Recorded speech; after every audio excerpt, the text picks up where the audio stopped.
트레이닝 기간 동안에 고려해 볼 만한 사실 가장 중요한 얘기들을 이제 다 했습니다. 이 다음 얘기들은 아까 앞에 슬라이드 40개에 비교해서는 약간 중요성이 떨어진 얘기고 여러분들이 익히 알고 있는 이야기이기도 합니다. 그래서 슬라이드가 있으니까 가볍게 짚고들 넘어가겠습니다. 자, 첫 번째로 얘기하는 애프터 트레이닝 테크닉은 모델 앙상블입니다. 여러 개의 그 독립적인 모델들을 훈련하신 다음에 그 테스트 타임 때 각각의 모델들의 결과를 에버리지 하십시오. 만약에 회귀 문제라면은 예측값대로 에버리지 하면 되고, 분류 문제라고 하면은 여러 개의 모델들이 가장 많이 예측하는 클래스로 그냥 예측을 하면 됩니다. 보통 한 2% 정도의 그 엑스트라 퍼포먼스를 더 누릴 수 있다고 합니다. 자, 그러면은 여러 개 모델을 다 트레이닝 해야 되냐고요? 자, 딥러닝 분야에 한해서 메인스트림은 아니지만 그 앙상블을 흉내낼 수 있는 하나의 모델만 트레인 하고서도 앙상블을 흉내낼 수 있는 재밌는 아이디어들이 있다고 합니다. 일단 첫 번째는 싱글 모델을 트레이닝할 때 오른쪽 그림에서처럼 러닝 레이트 스케줄을 빨간색 그림처럼 내렸다 올렸다 합니다. 그러면은 러닝 레이트 디케이 마지막에 그 50번, 100번, 150번, 200번, 250번, 300번 때의 그 모델 스냅샷을 저장해뒀다가 그 6개 모델들의 예측값들을 평균을 내는 거예요. 뭐 이것도 나름의 그 앙상블 비스무리한 효과를 낼 수 있다고 합니다. 아니 이거 자체가 앙상블이죠. 근데 데이터 마이닝 배운 친구들은 알겠지만 앙상블이라는 게 가장 큰 성능을 낼 수 있을 때는 인디펜던트하게 트레이닝 시켰을 때거든요. 인디펜던트 데이터인 게 베스트고, 그 다음에 각각의 모델의 예측값들의 베리언스가 코베리언스가 제로일수록 그 예측값의 전체 베리언스가 떨어지기 때문에 훨씬 더 예측력이 좋아집니다. 자, 근데 이거는 한 모델 내에서의 여러 스냅샷을 앙상블 내는 것이니까 성능이 뭐 꼭 올라갈 것이라고 기대는 못할 수도 있어요. 자, 그 다음 트릭입니다. 자, 또 어떤 재밌는 아이디어가 있냐면 그냥 트레이닝 끝내요. 끝내고 나서 마지막 웨이트를 최종 모델로 쓰는 게 아니라 그 맨 마지막 뭐 최근 100번 동안의 그 웨이트 에버리지를 파이널 모델로 쓰는 겁니다. 자, 그래서 이거는 폴리학 에버리징이라고 하고요. 이것도 나름 괜찮은 그냥 앙상블을 흉내낼 수 있는 방법이라고 합니다. 자, 여기까지 해서 앙상블 얘기했습니다. 자, 그 다음 얘기는 트랜스퍼 러닝입니다. 아마 많이들 들어보셨을 것 같습니다. 그래서 트랜스퍼 러닝의 일단 기본 철학은 여러분 그 좋은 CNN 분류기를 얻기 위해서 무조건 많은 데이터가 필요하냐? 그게 아니라는 겁니다. 우리가 이미지넷이나 아니면 C810 데이터 같은 좋은 데이터셋에서 트레이닝된 네트워크 구조가 있으면은 사실 우리가 그 모델을 다운로드 받으면은 이미지넷 데이터셋에 대해서 트레인한 그 웨이트 값이 같이 딸려서 다운로드가 되는 거죠. 자, 그러면 그 웨이트 값을 어떻게든 좀 활용을 해볼 수가 있습니다. 자, 어떤 식으로 활용하는지 이제 얘기를 하겠습니다. 자, 이런 방법 생각해 볼 수 있죠. 예를 들어서 알렉스넷에서 이미지넷을 트레이닝을 했어요. 자, 맨 라스트 레이어 이전까지는 이거를 마치 피처 익스트랙터로 하는 겁니다. 무슨 얘기냐면은 일단 알렉스넷 다운로드 받고 나서 라스트 레이어는 날려버려요. 그러니까 라스트의 그 풀리 커넥티드 4096 디멘전에서 1000 디멘전으로 가는 그 풀리 커넥티드 레이어 있죠. 그 녀석은 이미지넷에서의 그 카테고리 분류를 위해 만들어지는 거니까 그걸 날려버리고 남은 맨 마지막에 직전 레이어까지의 그 웨이트들은 어, 이 연산들은 다 프리즈를 해가지고 얘를 어 뭐야 여러분들이 그 requires underbar grade equals false로 한 다음에 얘네들은 업데이트에 전혀 사용하지 않는 겁니다. 얘네들은 그냥 피처 추출기로 쓰는 거죠. 그리고 그래서 이미진 집어넣었을 때 이 피처 추출기를 거친 녀석을 새로운 X로 지정한 다음에 그 새로운 X랑 Y에 대해서 그냥 뭐 리니어 클래시피케이션 같은 거를 그냥 하는 겁니다. 자, 상당히 간단한 아이디어죠. 근데 이 아이디어가 기존에 어, 옛날에 뭐 2009년에 그 커스텀한 피처 추출기 기반 그러니까 커스텀하게 피처 룰 기반으로 피처 추출기 만들고 그 위에다가 그냥 리니어 클래시피케이션 한 방법이 지금 빨간색이거든요. 그거랑 비교해봤을 때 이 알렉스넷을 마치 알렉스넷에서 탑 레이어 빼버리고 마치 나머지 부분을 피처 추출기로 써가지고 그 위에서 또 리니어 클래시피케이션 돌렸을 때 초록색과 그다음에 그 파란색 그림처럼 더 좋은 성능이 나왔다고 합니다. 그다음에 마찬가지로 뭐 다른 새 분류 문제에서도 이 알렉스넷의 라스트 레이어 날려버리고 피처 추출기를 이용한 방법들이 더 좋은 성능을, 그러니까 그 이전까지의 최첨단 방법들보다 더 나은 성능들을 달성했었다고 해요. 자, 그래서 오른쪽에 58.75로 보시면은 자, 알렉스넷 마지막 날려버리고 그냥 그 위에다가 로지스틱 리그레션만 했다고 합니다. 그럼에도 불구하고 그 이전까지 1등 솔루션을 이겨버렸다고 해요.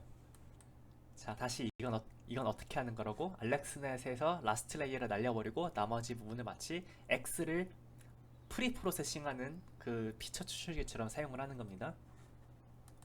자, 맨 마지막에 그 물론 알렉스넷의 피처 추출기를 쓰고 나서 그 맨 마지막에 그 방법론을 로지스틱 리그레션이 아니라 다른 방법론으로 하면은 더 성능을 이렇게 올릴 수도 있었고요. 그다음에 또 다른 계속 그냥 트랜스퍼 러닝에서 라스트 레이어를 날려버리고 그 남은 레이어들을 피처 추출기로 사용하는 방법이 기존에 사용했던 기존 방법들보다 더 나은 성능을 달성했다는 그런 차트들이 계속 나오고 있습니다. 자, 여기까지 해가지고 트랜스퍼 러닝을 이용하는 하나의 방법을 얘기했습니다. 자, 그러면은 이런 질문 하실 수 있죠. 아니, 그 우리가 불러온 그 알렉스넷이나 아니면은 뭐 레지넷 그 웨이트들을 웨이트의 이니셜 밸류로 해가지고 우리의 데이터셋에 대해서 계속 러닝을 이어나갈 수 없느냐?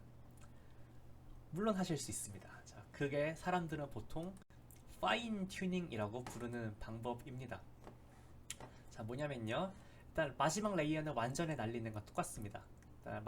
마지막 라스트 레이어는 뭐 새로운 랜덤 웨이트로 이니셜라이제이션 해서 다시 얹으시고요. 그다음에 나머지 레이어에 대해서도 나머지 웨이트에 대해서도 requires 언더바 그레드 equals true를 켭니다. 자, 그리고 나서 백워드 프로포게이션으로 나머지 웨이트들도 우리가 갖고 있는 데이터셋에 대해서 업데이트를 하는 거예요. 자, 사람들은 이거를 보통 파인 튜닝이라고 부릅니다. 그러니까 이 관점에서 봤을 때는 마치 우리가 다운로드 받은 그 모델 인스턴스의 웨이트가 뭐로 사용되는 겁니까? 그 다운로드 받은 모델 웨이트가 그 전체 트레이닝 그 프로세스에서 이니셜 밸류처럼 사용되는 거죠. 자, 다운로드 받은 웨이트를 우리의 트레이닝의 이니셜 밸류로 사용하는 겁니다. 자, 그래서 파인 튜닝에 대한 몇 가지 팁, 트릭들이 또 나열이 돼 있습니다. 다음 슬라이드에서요. 일단 첫 번째로 맨 처음 파인 튜닝 하시기 전에 먼저 피처 추출기로서 한번 사용을 해보라고 권합니다. 자, 그러면은 마치 데이터셋 적을 때처럼 라스트 레이어만 배우는 겁니다. 나머지는 다 프리즈 하고요. 자, 그러면은 이게 베이스라인 성능이 되는 거죠. 자, 그래서 첫 번째로 파인 튜닝 시도해 보시기 전에 먼저 피처 익스트랙터로서 사용을 해보고 그때의 성능을 한번 관찰을 해봐라. 자, 그러면은 우리의 파인 튜닝의 목적은 뭐가 되는 겁니까? 우리가 아까 만들어둔 익스트랙터로 썼을 때의 성능보다 더 높게 만드는 게 파인 튜닝의 목적이 되겠죠. 자, 그 다음에 두 번째 팁 앤 트릭이 뭐냐면은 원래 트레이닝에 썼었던 러닝 레이트보다 좀 더 낮은 러닝 레이트를 사용하는 게 훨씬 좀 추천할 만한 그 디렉션이라고 합니다. 또 경험적으로 쌓은 팁인 것 같습니다. 자, 그 다음에 세 번째 팁 앤 트릭은 뭐냐면은 이 레이어도 이미지 근처에 그 낮은 레이어가 있고 그 다음에 분류기 근처에 높은 레이어가 있지 않습니까? 자, 이미지 인풋 근처에 그 로우 레벨 레이어들은 보통 그냥 프리즈를 한다고도 합니다.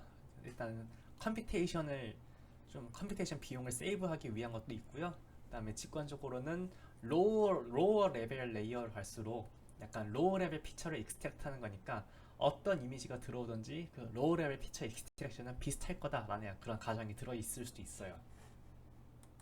자, 그래서 파인 튜닝을 이용했더니 또 오브젝트 디텍션 성능이 더 이렇게 좋아졌다고 합니다. 그래서 파란색은 마치 픽처 익스트랙션으로 그 모델 인스턴스를 썼을 때고, 그다음에 주황색은 파인 튜닝을 이용했을 때입니다. 그래서 조금은 더 성능이 좋아졌죠. 자, 그러면 실제로 이 트랜스퍼 러닝 아이디어를 많이 쓸까요? 매우 만연하게 많이 쓴다고 합니다.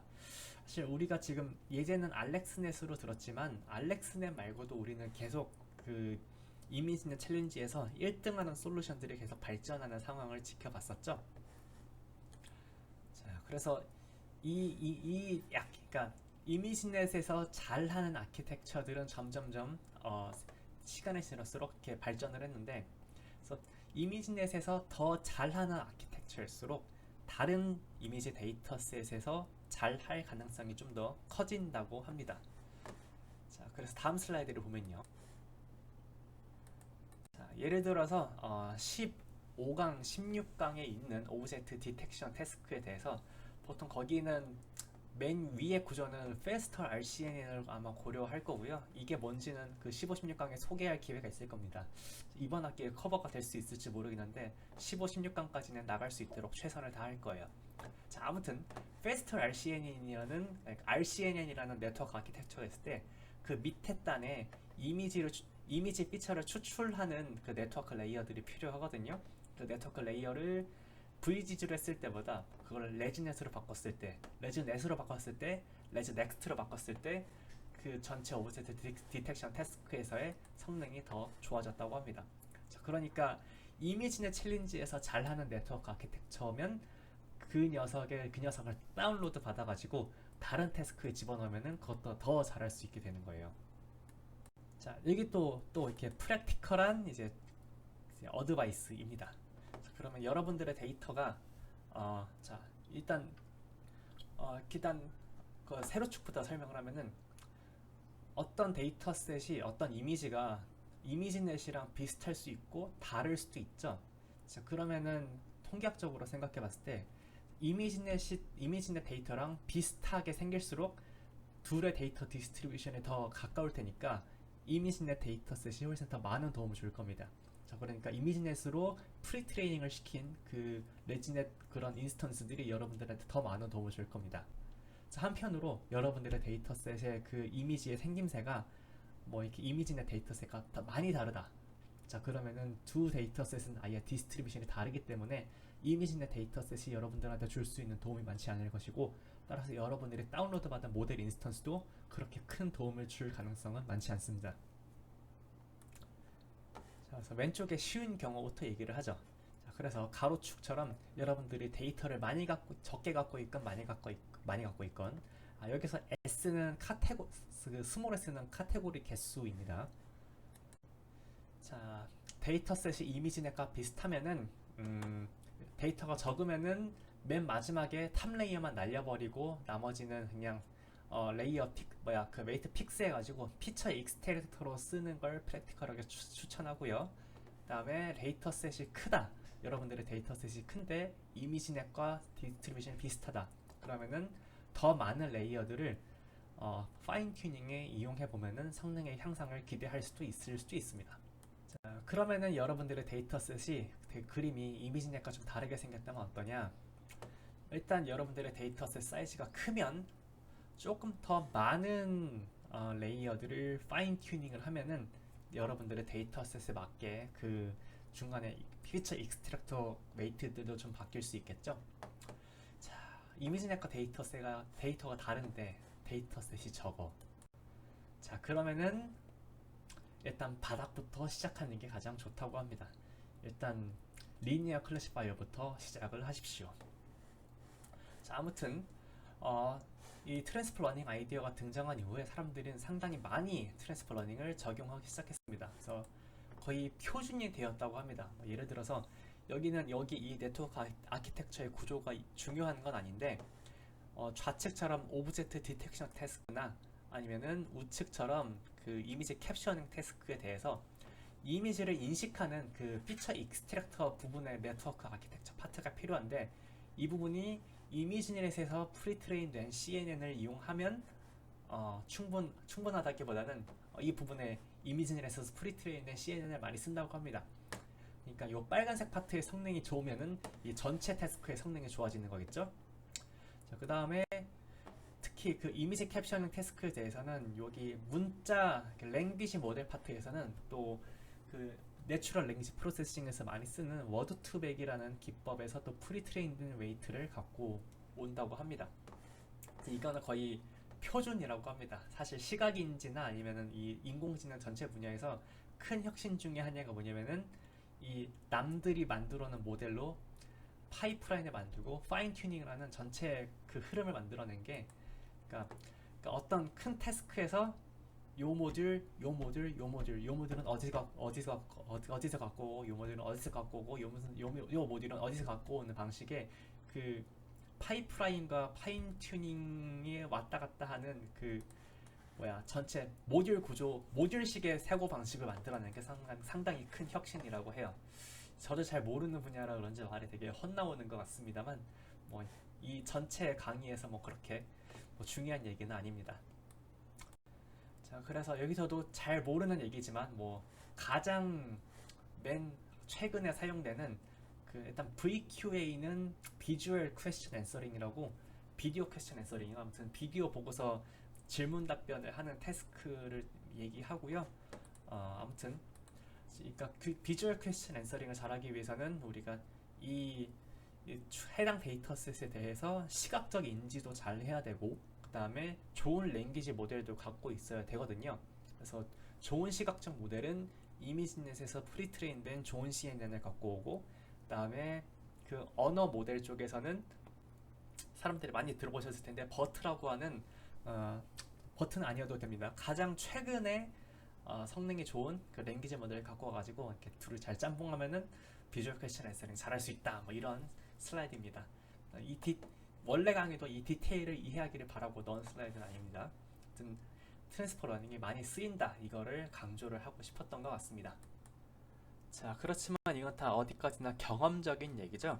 자, 그러니까 잘 워킹하지 않을 수도 있다라는 그 경험적 증거도 점점 속속들이 나오고 있습니다. 자, 이를테면은 어떤 페이퍼에서는 지금 회색이 그 프리트레인 기반의 그 성능이고요. 네, 보라색이 프리트레인 없이 랜덤 이니셜라이제이션 해가지고 성능 측정한 거거든요. 자, 조금 더 트레이닝을 많이 하면은 랜덤 이니셜라이제이션도 회색만큼이나 성능을 달성할 수 있다, 이런 얘기겠습니다. 물론 3배 정도 트레이닝을 더 한다는 가정 하에서요. 그 다음에 또 어떤 얘기가 있느냐, 어디 보자. 여러분 데이터셋 사이즈가 아주 작으면은 물론 프리트레이닝과 파인튜닝이 잘 할 수 있지만 프리트레이닝 할 시간에 그냥 데이터셋을 더 모으면은 그냥 더 좋은 성능을 얻을 수도 있다, 이런 얘기가 나오고 있습니다. 그래서 여기서 노란 주황색 점을 보시면은 데이터셋 사이즈가 커지면 커질수록, 그러니까 그래프에서 좌측으로 갈수록 그냥 맨 처음부터 트레이닝 시킨 게 근소하게 나오고 조금 더 성능이 좋은 게 보이시죠? 물론 데이터셋 사이즈가 1000 정도로 매우 작을 때는 프리트레인과 파인튜닝이 더 잘하긴 하지만요. 자, 그래서 아무튼 약간의 그 이론 사람들 간의 그 디스커션 아니면 아규먼트 여지는 있다. 무엇에 대해서 무조건 트랜스퍼 러닝을 해야 된다는 의견에 대해서는 약간의 이론의 여지가 있다고 합니다. 자, 지금 슬라이드 70페이지인데요. 또 슬라이드 69페이지가 씹혔습니다. 그래서 뒤에서 확인해 보실 수 있고요. 근데 뭐 그렇게 중요한 얘기는 아니니까 시간 없으시면은 뒤에서 그냥 안 들으셔도 됩니다. 자, 아무튼 저스틴의 그 트랜스퍼 러닝에 대한 어떤 의견은 뭐냐면요, 다음 3가지로 요약이 될 수 있습니다. 첫 번째로 프리트레이닝과 파인튜닝은 언제나 여러분들이 첫 번째로 시도해 보실 만한 일입니다. 왜냐면 빠르거든요. 그래서 일단 성능 여하에 상관없이 기본적으로 준수한 성능을 빠른 시간 안에 얻을 수 있으니까 경제학적으로 괜찮은 접근 방법입니다. 그렇지만 여러분들이 데이터셋이 많으면은 굳이 트랜스퍼 러닝 하지 않고서 그냥 랜덤 이니셜라이제이션으로부터 하셔도 되고요. 그리고 이론적으로는 아직 더 많은 규명 작업이 필요하겠습니다. 자, 그 다음에 여기서 슬라이드 71페이지부터 94페이지까지는 GPU가 많은 사람만이 활용할 수 있는 팁들입니다. 자, 그래서 빨리빨리 넘어가도 상관은 없다고 합니다만 여러분들이 만약에 GPU 많은 회사에 취직할 수도 있으니까 한번 가볍게 훑어보죠. 자, 싱글 GPU 디바이스가 아니고 여러 개의 GPU 디바이스가 있다면 병렬적인 학습을 고려해 볼 만한데요. 병렬적으로 학습을 한다는 것도 상당히 좀 많은 의미가 있습니다. 그래서 크게 그러니까 병렬 학습의 큰 패러다임 두 개가 뭐냐면 하나는 모델 패러럴리즘이고요. 그다음에 하나는 데이터 패러럴리즘입니다. 자, 그래서 모델 패러럴리즘이라는 거는 모델 자체를 나눈 다음에 그래서 각각의 GPU들이 서로 다른 모델을 배우는 거예요. 이를테면은 서로 다른 레이어를 서로 다른 GPU와 계산하도록 할 수 있죠. 자, 문제는 뭐냐면은 앞에 GPU가 계산이 끝날 때까지 그 다음 GPU는 놀고 있어야 됩니다. 그러니까 기다리느라고 GPU 자원을 낭비할 수도 있죠. 자, 그러면은 모델 패러럴리즘을 이렇게 수직적으로 나누는 게 아니고 모델을 수평적으로 나누어 보면 어떨까요? 이게 알렉스 네시 했던 방식입니다. 그래서 그 모델의 뭐라 그래? 모델을 죄송합니다. 자, 모델의 특정 레이어를 패러럴하게 나눈 다음에 서로 다른 레이어 단계들을 배우는 겁니다. 자, 그러면은 조금 더 빨라질 것 같은데 왜냐면은 GPU가 서로 다른 트레이닝을 계속 하고는 있을 테니까요. 자, 그렇지만 문제는 뭐냐면은 언젠가 이 두 GPU가 나눠서 트레이닝을 한 게 위의 레이어에서 합쳐져야 되죠. 자, 그러면은 어디서 시간이 많이 걸리냐면은 맨 위에서 로스 계산한 다음에 로스 백 프로퍼게이트해서 다시 GPU로 뿌려줘야 되죠. 그러면은 액티베이션과 그레디언트를 넘기는데 또 커뮤니케이션 비용이 많이 든다고 합니다. 자, 그래서 사람들이 그 다음에 생각해낸 방법은 뭐냐면요. 아예 데이터를 스플릿하는 데이터 패러럴리즘입니다. 자, 지금부터는 데이터 패러럴리즘 설명할 겁니다. 모델은 둘이 똑같습니다. 근데 뭐가 다르냐? 서로 다른 데이터를 집어넣습니다. 자, 그래서 서로 다른 데이터를 똑같은 웨이트에 대해서 포워드 패스를 하고요. 그 다음에 그레디언트를 계산합니다. 자, 그 다음에 다음 스텝으로 업데이트 어떻게 하냐고요? 자, 그레디언트 컴퓨트 하고 나서 서로 그레디언트를 서로 교환을 합니다. 자, 그러면은 서로의 그레디언트를 합쳐가지고 각자가 갖고 있는 모델의 파라미터를 각 다른 GPU의 그 그레디언트 결과까지 합쳐가지고 싱크로나이즈 되는 상태로 업데이트를 할 수 있죠. 자, 그러면은 둘의 커뮤니케이션은 언제 일어나는 겁니까? 이터레이션 한 번마다만 그 GPU끼리 커뮤니케이션을 하면 되죠. 그 다음에 그레디언트만 교환을 하면 됩니다. 데이터도 교환할 필요 없고요. 그래서 이 형식의 패러럴리즘이 아까의 모델 패러럴리즘보다는 훨씬 커뮤니케이션 횟수와 한 번 커뮤니케이션마다 주고받는 데이터 양도 더 적어져가지고 사람들이 훨씬 더 많이 선호를 하게 됐다고 합니다. 그리고 이렇게 하면은 K개의 GPU로 바로 뿌릴 수도 있고요. 그래서 아까처럼 같은 모델에 대해서 N개의 이미지가 있다고 할 때 K개씩 K개의 GPU에 대해서 다 N 나누기 K로 다 이미지들을 다 뿌립니다. 그리고 나서 각자 포워드 패스랑 백워드 프로퍼게이션 하고 나서 그 이터레이션 마지막 단계에서 각자가 계산한 그레디언트를 한번 싹 모은 다음에 각자 다 똑같이 다 각자가 갖고 있는 그 네트워크의 파라미터들을 다 똑같이 업데이트를 해줍니다. 자, 이렇게 하면은 서버 한 대 안에 있는 그 GPU 8대 10대가 있다. 한 서버 안에 GPU 10대가 있다. 그러면은 10대를 모두 활용해 가지고 그 트레이닝 할 수 있겠죠. 자, 그래서 GPU 한 대로는 256 사이즈의 미니 배치만 트레이닝 할 수 있었다. 근데 이 컴퓨터 안에 GPU가 10대 있다. 그러면은 미니 배치 사이즈를 2560으로 키울 수 있는 거예요. 자, 여러분들이 GPU와 서버가 많다면은 모델 패러럴리즘과 데이터 패러럴리즘을 섞을 수도 있습니다. 이를테면은 모델 하나의 트레이닝에 GPU 여러 대를 쓸 수도 있고요. 그다음에 그런 모델을 여러 개 트레이닝할 수도 있죠. 자, 그러면 문제점은 뭐냐? 자, 이 모델의 문제, 이 아키텍처의 문제라기보다는 사람들이 마주한 문제가 새로운 문제가 뭐냐면은 아무튼 여러 사람들의 욕심은 미니 배치 사이즈를 정말 많이 키워보고 싶은 거예요. 자, 미니 배치 사이즈를 키우면 뭐가 좋죠? 적은 이터레이션으로 원 에폭을 달성할 수 있습니다. 자, 그러면은 에폭의 관점에서 봤을 때 더 같은 시간 안에 내가 컴퓨터가 많으면 더 많은 에폭을 돌릴 수 있는 거잖아요. 자, 그러면 어떻게 하면 이 라지 배치 트레이닝을 프랙티컬하게 달성할 수 있을까? 사람들은 어떻게 했을까? 이 라지 배치 트레이닝을 조금 더 살펴보도록 하겠습니다. 자, 그래서 우리가 원 GPU에 대해서 좋은 모델을 트레이닝할 수 있다고 칩시다. 자, 그러면은 우리가 K개의 GPU를 쓰면은 더 K배 빠른 트레이닝을 달성할 수 있을까요?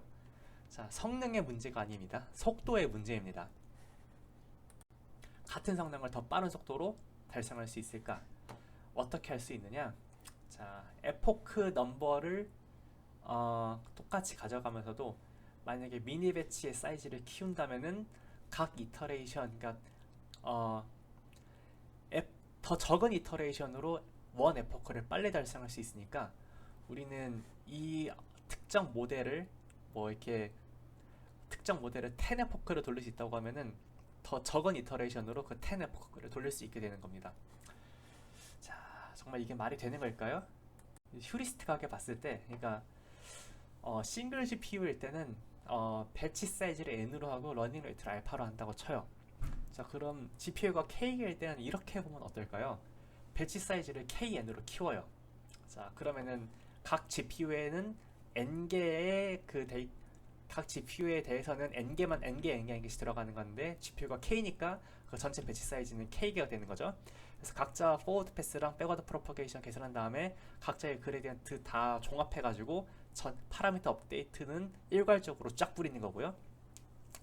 그런데 러닝 레이트를 다 또 KB만큼 늘립니다. 자, 배치 사이즈에 따라서 러닝 레이트를 K배를 하는 건 약간 근본 없는 휴리스틱인데요. 이 휴리스틱이 상당히 잘 작동한다는 걸 이제 사람들이 알아냈습니다. 다만 하나 조심할 거는 그 러닝 레이트를, 그러니까 맨 처음에 KB 하면은 너무 하이 러닝 레이트가 되잖아요. 그래서 그거를 좀 맨 처음만 조금 조심을 하는 게 중요하다고 합니다. 자, 그래서 그 K계의 GPU로 라지 배치 트레이닝을 하실 때는 맨 처음 이니셜 그 러닝 레이트를 너무 크게 가져가지 마시고 0부터 맨 처음 5000번 이터레이션까지는 한 점진적으로 리니어하게 증가시키다가 이제 그 다음에는 그 K알파의 러닝 레이트 스케줄을 그냥 이용해 보라고 합니다. 자, 그다음 여기까지 해가지고 K계의 GPU로 라지 배치 트레이닝을 하고 싶을 때 좋은 점과 그다음에 휴리스틱하게 고민해 볼 점. 러닝 레이트를 K배 키우긴 하는데 처음 몇 번 이터레이션은 K배 다 키우지 말고 그냥 조금씩 점진적으로 키워라, 이런 얘기를 좀 했습니다. 그다음에 또 다른 고려할 만한 그 관점으로는 이렇게 데이터 셔플링이나 아니면 모멘텀이나 웨이트 디케이, 그 L2 레귤러라이제이션을 좀 조금 조심하라고 하고요. 그다음 배치 노멀라이제이션 할 때는 각 GPU 내부에서만 그 노멀라이즈를 하라고 합니다. 그러니까 4096개가 있다. 근데 각 GPU에 256개씩 뿌려줬어. 그러면은 배치 노멀라이제이션은 256개에 대해서만 하라고 합니다. 자, 그렇게 이용하면은 미니 배치 사이즈를 그럼 GPU랑 여러 개 연결해가지고 미니 배치 사이즈를 8K까지 키울 수 있습니다. 자, 그러면은 256개의 GPU를 이용하는 게 되고 1시간 안에 이미지넷을 다 트레이닝을 완료할 수 있게 된다고 합니다. 자, 돈과 시간을 바꾸는 방법인 거죠. 자, 그래서 이 GPU 많이 써가지고 트레이닝 시간을 단축시키는 식의 그 연구는 주로 산업체는 촉각을 다투는 분야잖아요. 그래서 산업체에서 많이 연구가 됐었다고 합니다. 자, 그리고 나서 이 이미지넷 1시간의 배우기가 2017년에 나왔는데 이거를 보고 영감을 받은 많은 분들이 배치 사이즈와 그 클러스터 크기를 무식하게 키워가지고 점점 이 속도를 올리기 시작했습니다. 배치 사이즈를 112,288로 올리고 39분으로 줄였고요. 그다음에 31분으로 줄이고 심지어 이제 15분까지 줄이는데 성공했습니다. 맨 처음 페이퍼와 마지막 페이퍼가 같은 연도에 발표가 됐죠. 사람들이 그냥 무식하게 달려갔습니다. 자, 그래서 보시면은 G, 약간 신기한 트렌드가 GPU 개수가 맨 처음이랑 맨 마지막에는 비교해 보시면은 맨 처음 GPU는 256개죠. 1시간입니다. 자, 맨 마지막 GPU가 4배 늘어났죠. 배치 사이즈 4배 늘어났죠. 그다음에 트레이닝 시간은 딱 거의 정확하게 4분의 1로 떨어졌습니다. 보통 이 컴퓨터 성능을 리니어하게, 그러니까 병렬 머신의 개수를 리니어하게 늘리면은 꼭 그 계산 시간이 꼭 리니어하게 줄어드는 건 아니거든요. 그러니까 딱 반비례해서 줄어드는 건 아니거든요. 근데 이 사람들이 튜닝을 잘한 건지 딱 반비례해서 줄어드는 게 제 관점에서는 조금 신기해 보입니다. 자, 여기까지 해가지고 지난번에 이어가지고 뉴럴 네트워크 트레이닝 그 프랙티컬한 팁들을 다 얘기했습니다. 자, 그래서 뭐 뒤에 뭐 라지 배치 트레이닝보다는 그 앞에 부분이 중요한 것 같습니다. 특히 하이퍼 파라미터 옵티마이제이션 부분에서의 러닝 레이트 스케줄링이랑 그다음에 랜덤 그레이드 초이스 그다음에 앙상블 트랜스퍼 러닝 아이디어들이 좀 중요한 것 같고요. 이제 그래서 뉴럴 네트워크 트레이닝 자체에 대해서 할 얘기는 다 끝났고, 다음 시간부터는 CNN과 더불어서, 자, CNN은 이미지에서 가장 잘 먹히는 거죠. 약간 그 딥러닝이 가장 잘하는 다른 분야인 그 언어 이해와 그다음에 뭐야 또 뭐가 있어, 잠깐만. 언어 이해랑 그다음에 음성 인지에서 좋은 성능을 보이는 리커런트 뉴럴 네트워크를 한번 공부해 보도록 하겠습니다.